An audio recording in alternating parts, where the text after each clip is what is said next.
Hey guys, John here, 2024 Lexus TX 500h F Sport.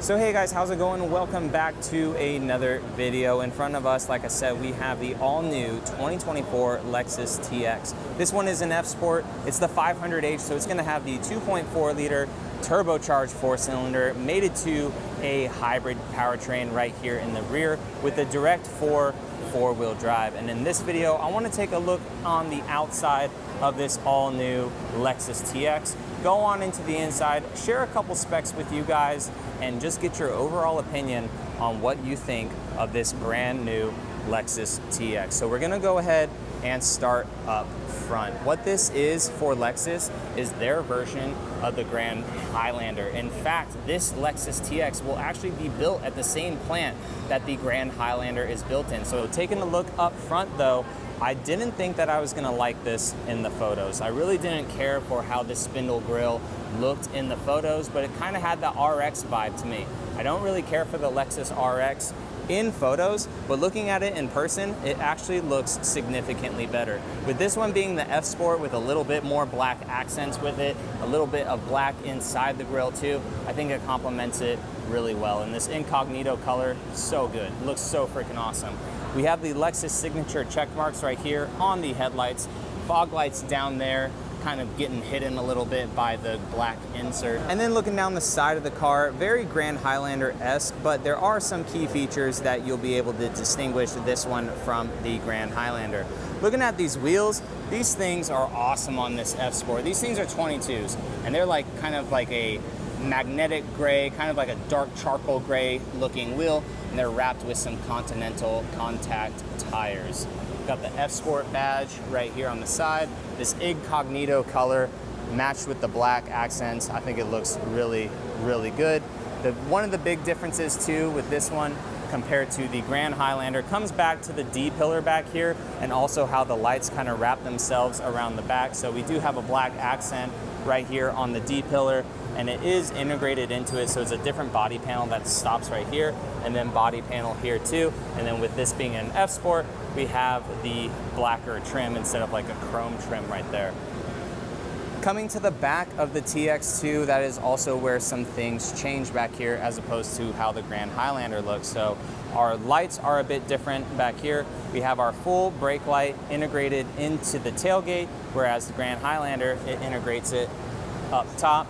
But the back of the TX, it does look very good. Distinguishable from the Grand Highlander for sure. So let's check out the cargo space back here. So we have an automatic lift hatch in the back of the TX. And the nice thing about the TX, as opposed to the Grand Highlander, is one of my biggest gripes that I had with the Grand Highlander is that the rear seats, they were manual. So I had to like do a latch, even in the platinum trims. I know it's like first world problems and stuff, but I did want it to have automatic seats, or at least an option for automatic seats. So it's nice, just one press of the button, our seats are gonna go down. It's a completely fold flat rear floor, and then those center seats too, they can fold flat, giving you 97 cubic feet of cargo space back here, guys. There's a ton of cargo space in the back of this new TX, and you can also lift these seats up too with the press of a button.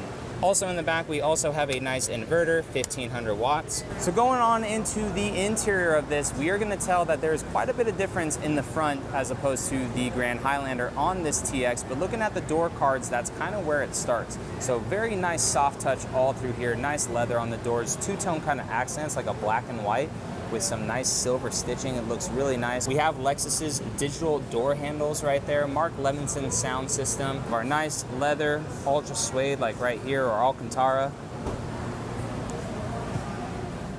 Getting on into the inside and closing that door to get it nice and quiet in here, it honestly feels like a bigger RX.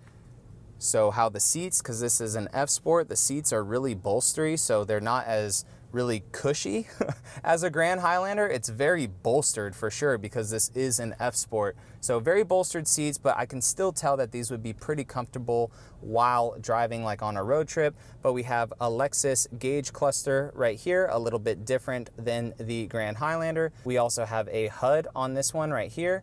Zooming out a little bit more, take a look at our steering wheel. And then our infotainment screen over here. So this is a nice 14-inch screen as opposed to the Grand Highlander that has a 12.3-inch screen. All digital, wireless Android Auto, wireless Apple CarPlay, nice dual climate control with it. What I do like about it, even though all of this is on the infotainment screen, it's nice, easy buttons to just hit real quick. So if I want my ventilated seats on, I could do it. If I want to change how the air is coming out, it's just a very easy button. If I just want it off, you just click off, recycle all of our air, turn it back up, whatever you want. Very nice and integrated. Coming down below that, we do have our parking assist, our 360 camera view, 3 USB-Cs right here, a wireless charger right there, 2 cup holders in this one. The center console, definitely not as convenient as the Grand Highlanders. The Grand Highlander has a nice sliding center console that you could put a tablet and everything in. This has Lexus's kind of double opening design, but like it opens towards the person instead of like away from them. And this definitely is not as big, in my opinion, as the Grand Highlanders. We also don't have a shelf over here, but it is a nice looking dashboard, very much like the RX, to where it just swoops across the dash, kind of giving you that dash into door effect, really making it look like a nice design. But again, if you're road tripping with this, it would be nice to have some shelving and stuff here. But holy smokes, man, there's tons of nice soft touch materials all throughout this car. Looking up, we have a full panoramic moonroof on this one. Let's see if we can open that shade up. There we go. Let some freaking light in here. So we have a nice panoramic moonroof on this one.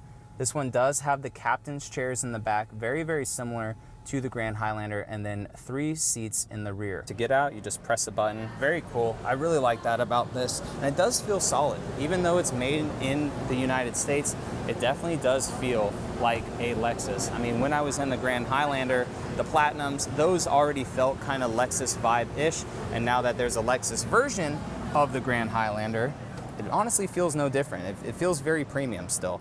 Shut the door, a nice solid door. We have our peasant blockers right here, HVAC up in the ceiling for the rear occupants, 3-zone climate control in this, so the rear occupants, they can control their own climate control. And we also have ventilated seats and heated seats back here, 2 USB-Cs, a nice center console right here, and you could also lift it up if you want to walk in between your 2 captain's chairs. So to get in the back, it's very awesome. Just pull this forward, seat will fold and slide forward, and then they give you a little step right here. Our battery pack is right here underneath, but they give you a little step to climb up in. Just like the Grand Highlander, there's kind of like a little handle right here too to get all up in. So we'll go ahead and climb on in.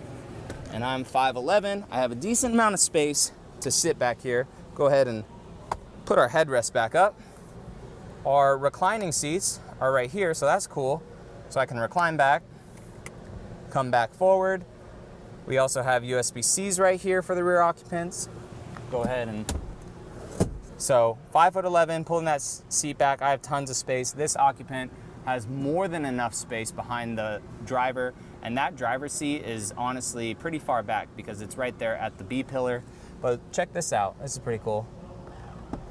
It's electronic, so no fussing with that for your rear occupants. They just press a button and they're able to get out. So guys, what do you think of the 2024 Lexus TX? Pretty cool features that this thing has. Very nice upscale version kind of the Grand Highlander. I mean, the Platinum Grand Highlander is really nice, but this one takes it just a little bit further to the next step. All right guys, I will catch you all in the next one. See you later.